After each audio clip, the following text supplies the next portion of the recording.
के आ रहे हैं। मथुरा के पास सूरसेन है, सूरसेन मंडल है। उस सूरसेन मंडल के राजा हैं राजा सूरसेन, और सूरसेन के पुत्र का नाम है वसुदेव। सूरसेन के पुत्र वसुदेव जी का विवाह देवक की पुत्री देवकी के साथ हुआ। देवक महाराज के बड़े भाई का नाम है उग्रसेन, उग्रसेन के पुत्र का नाम है कंस। सीधी बात, कंस अपनी चचेरी बहन का ब्याह वसुदेव जी से करता है और अपनी बहन को विदा करने के लिए जाता है। उसी समय आकाश से आकाशवाणी होती है कि कंस, जिस बहन को तुम विदा करने जा रहे हो इसी का अष्टम गर्भ तुम्हारा काल होगा। बंधुओं एक बात बताएं, देवता हमेशा सहायक नहीं होते, कभी कभी काम बिगाड़ते भी हैं, लेकिन इनके काम बिगाड़ने में कोई ना कोई आगे सहायकता होती है।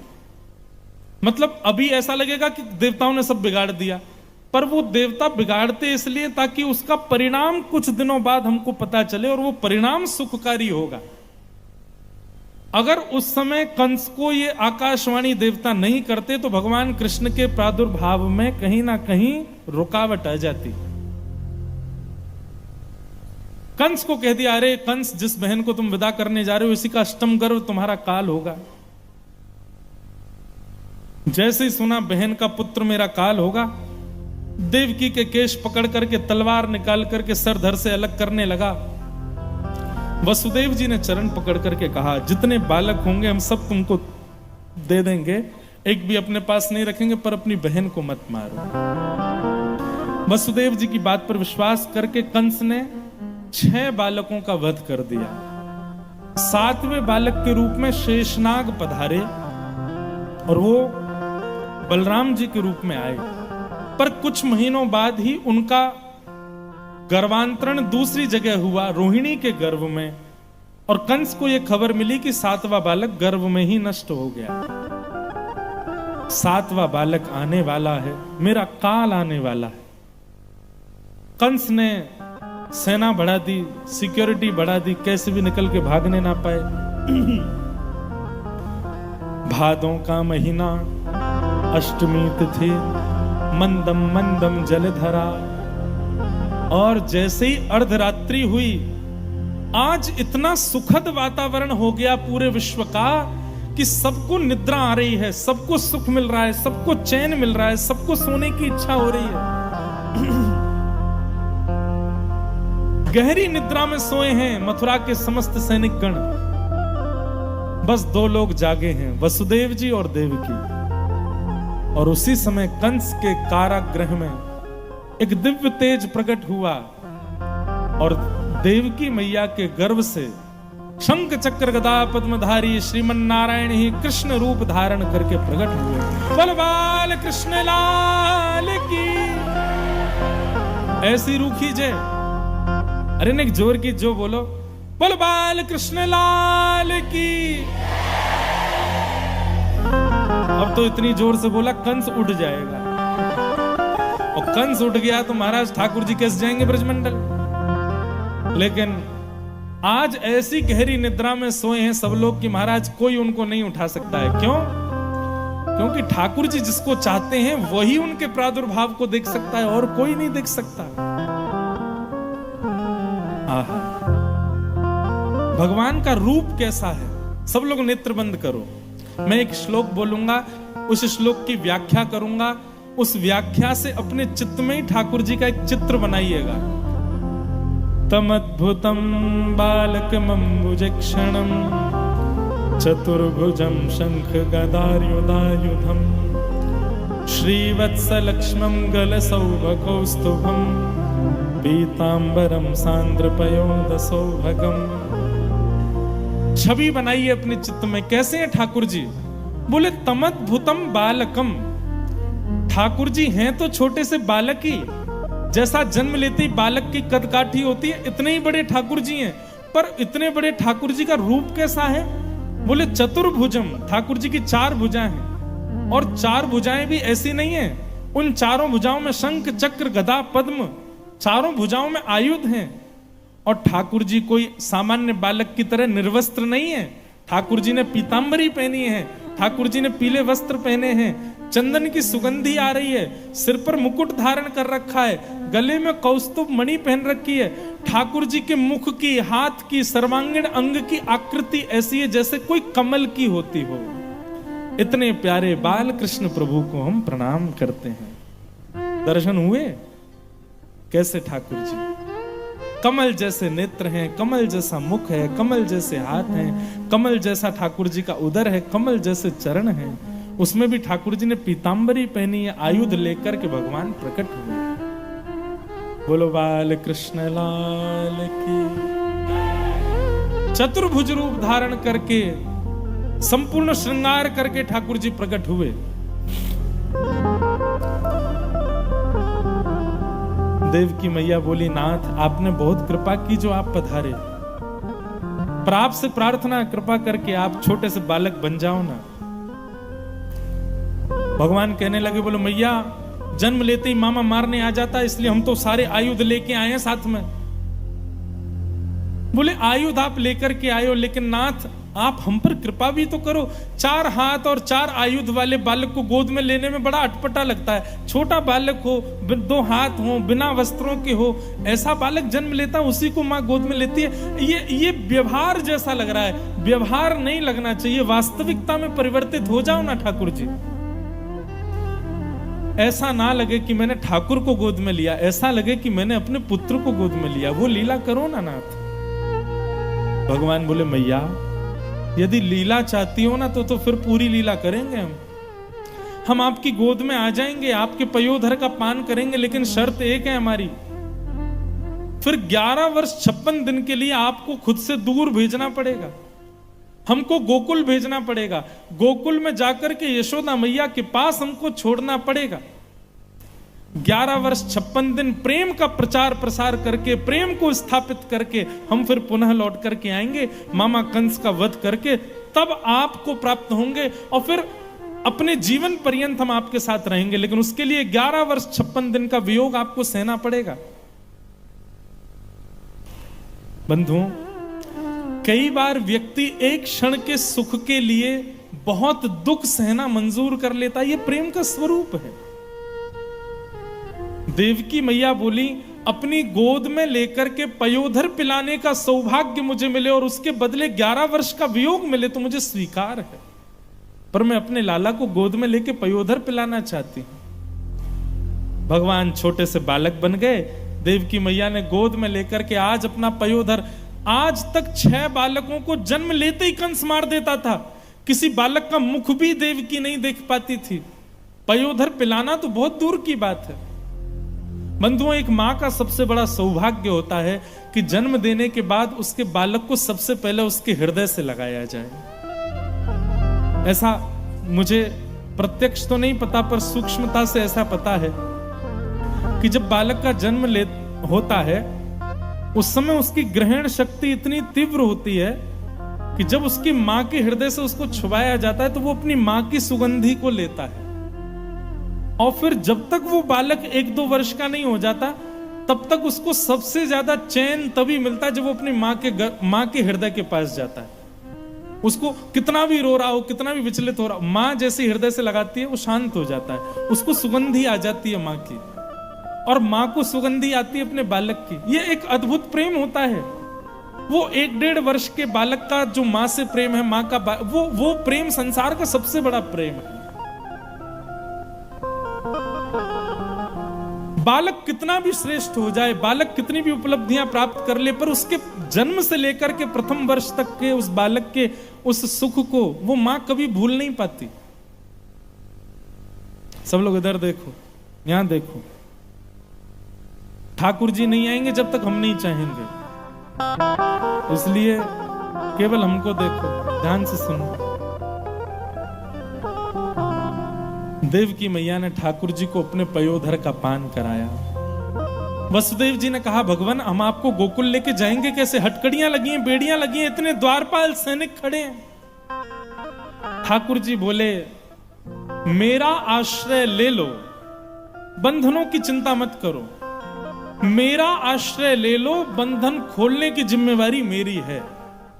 आप तो केवल आश्रय लो, लोग बाग कहते हैं इतने बंधन ठाकुर जी की शरण में कैसे जाएं?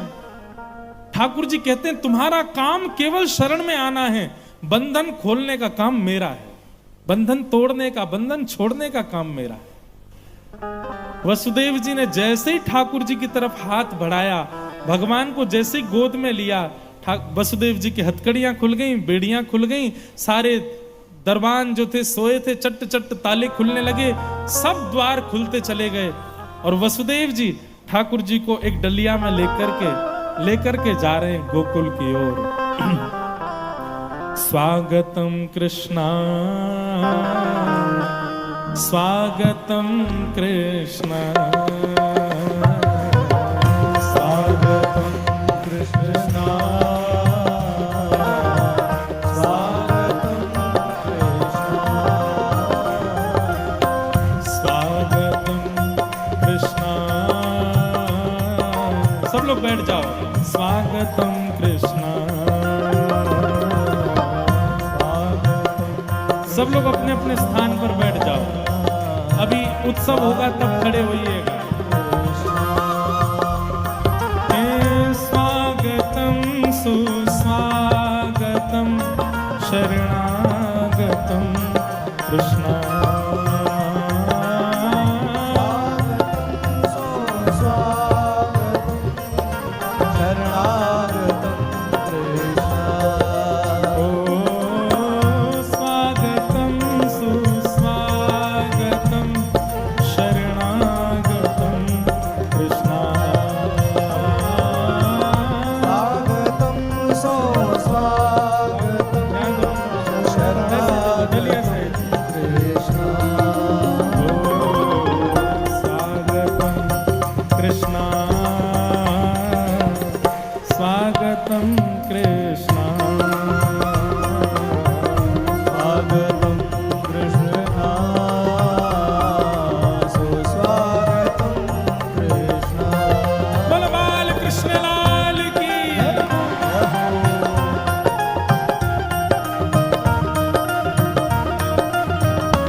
बोलो बाल कृष्ण लाल की जय। वसुदेव जी ठाकुर जी को लेकर के गोकुल पहुंच गए। सब सो रहे हैं, किसी को नहीं पता कब कब में ये लीला हो गई।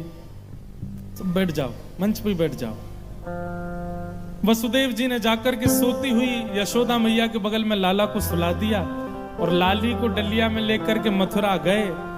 जैसे ही मथुरा पहुंचे, कंस उठ गए, सब उठ गए महाराज। और कंस दौड़ करके आया, आकर के जैसे ही बालिका को गोद में लिया, बोले ये पुत्र होना था, पुत्री कहां से हो गई? देवकी बोली पता नहीं भैया, अब ये पुत्री है, इसको तो छोड़ दो। पर कंस को क्रोध आया, बोले इसको छोड़ दिया तो इसका जो पुत्र होगा उससे मैं भयभीत रहूंगा, वो मार देगा।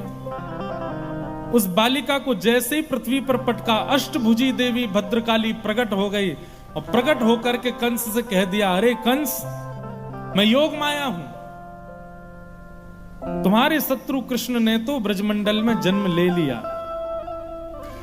कंस ने खूब पूछा, लेकिन योग माया ने स्थान नहीं बताया कहां लिया है।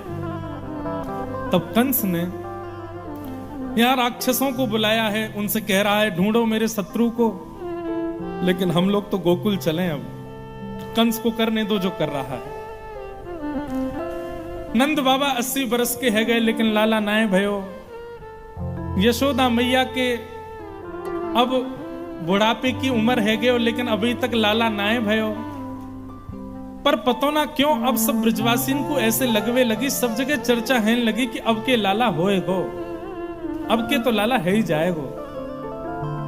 बंधु, एक स्वभाव है कि जिसकी चर्चा अधिक होने लग जाती है ना, वो चर्चा फिर कहीं ना कहीं साकार हो ही जाती है। गली मोहल्ले नुक्कड़ में चर्चा चल रही है एक ही बात की, घर परिवार में सब लोग चर्चा कर रहे हैं एक ही बात की, वो नहीं भी होगी तो हो जाएगी। ये होता है। ब्रजवासियों में आपस में चर्चा चलने लगी, बोले अब के बार तो नंद बाबा के लाला होए गो। आहा, नंदा सुनंदा ये दोनों नंद रानी यशोदा के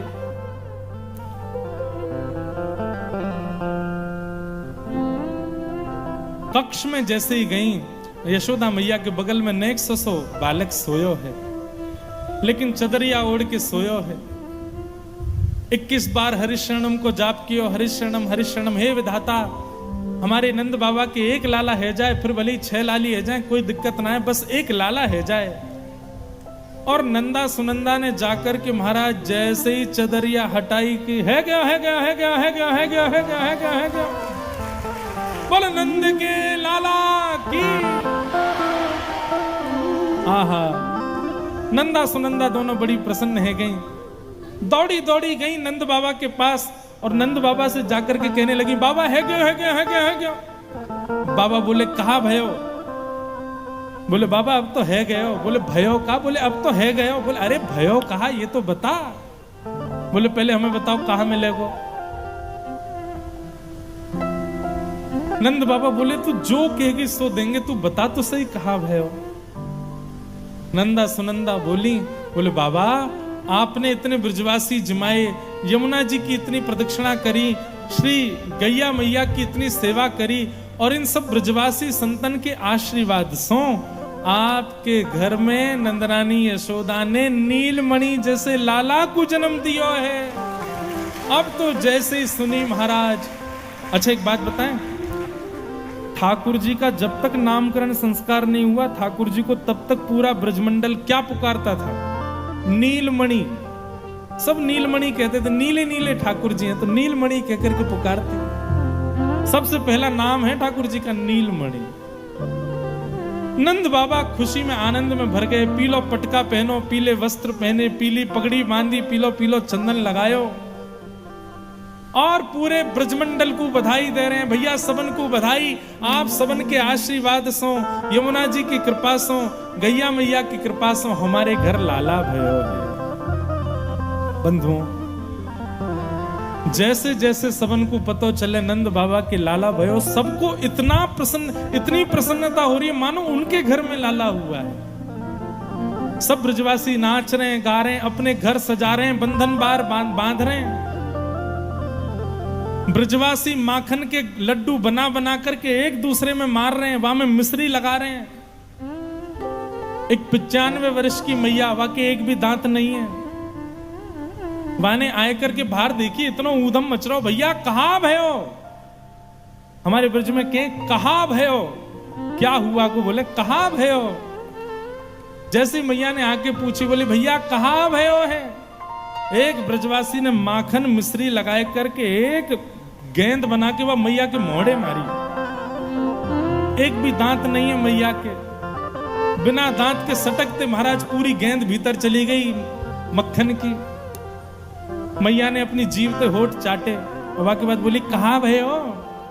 बोले मैया तेरो मुंह चिकनो है, मीठो है, मक्खन चलोगो मुंह, तब ना पता चली कहा भयो। अरे कहा भयो कहा कर रही है? नंद बाबा के लाला भयो है, नंद बाबा के लाला भयो है।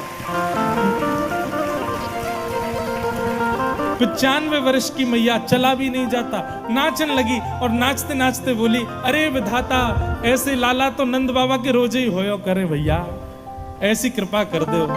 पूरे ब्रजमंडल में आनंद, सब नाच रहे हैं, सब गा रहे हैं, सब उत्सव मना रहे हैं, कोई पीछे नहीं हट रहा है। आप सब लोग भी अपना चश्मा संभाल के नाचो। हो ब्रज में है रही जय जयकार, नंदगर लाला जायो है। ब्रज में है रही जयकार, नंदगर लाला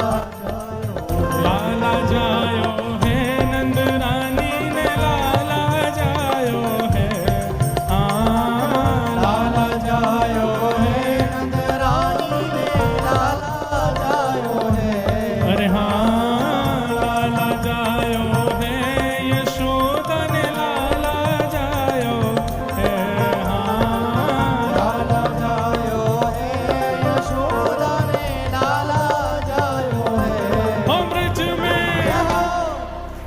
जय हो जो नहीं बोलेगा वो अपने बगल वाले की सौगंध है।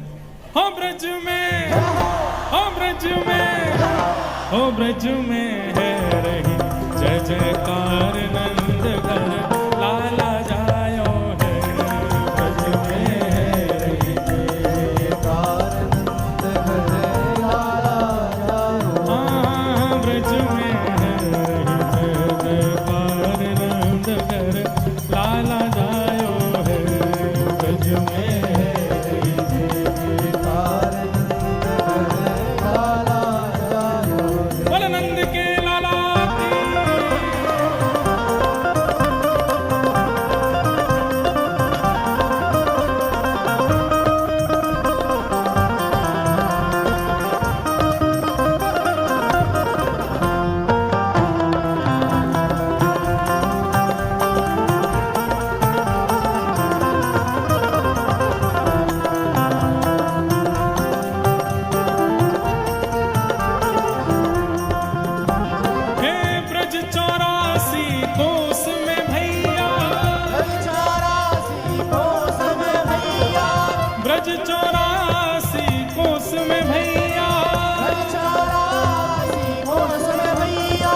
सब कहे धन्य यशोदा मैया, सब कहे धन्य यशोदा मैया, सब कहे धन्य यशोदा मैया, सब कहे धन्य यशोदा मैया। 80 साल की आयु में सुत में सो जायो है। हाँ 80 साल की आयु में सुत में सो जायो है। अरे हाँ 80 साल की आयु में सुत ऐसो जायो है। हाँ 80 साल की आयु में सुत ऐसो जायो है। हो ब्रज में, पीछे वाले भी ध्यान रखियो। हो ब्रज में, हो ब्रज में, हो ब्रज में है रही जय जयकार नंद घर लाला जायो है। हो ब्रज में है रही जय जयकार नंद घर लाला जायो। नंद घर आनंद भयो, कन्हैया लाल की। नंद घर आनंद भयो, कन्हैया लाल की। हाथी दीने घोड़ा दीने, और दीनी पाल की। हाथी दीने घोड़ा दीने, और दीनी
सुख सबने पायो है।